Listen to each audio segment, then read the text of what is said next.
The thigh stretch and back bends come after the chest expansion. So we move the pad for a moment, add a spring, so we have a total of 3 springs, put the pad back to prevent the hair from catching in the springs, and then move the knees forward against the shoulder blocks. Again, the body weight is forward, hips over knees, choke up on the straps to the grommets on the strap.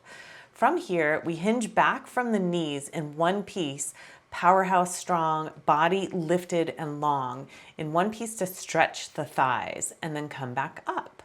And we hinge back to stretch the thighs. So we're keeping the bottom of the pelvis rotating forward and up in order to keep the extension in the hip.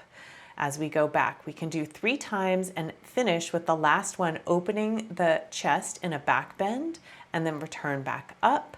And we can also add on an advanced variation here where we set the handles down, take off a spring so we have a total of 2 springs, cover up the springs again with the pad, and bring the foot bar up.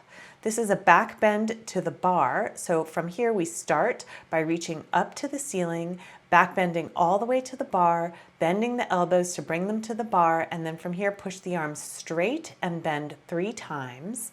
After the arms, we hold the arms straight and move from the hips 3 times, and then release the bar and come all the way back up and bring the arms down by the sides to finish.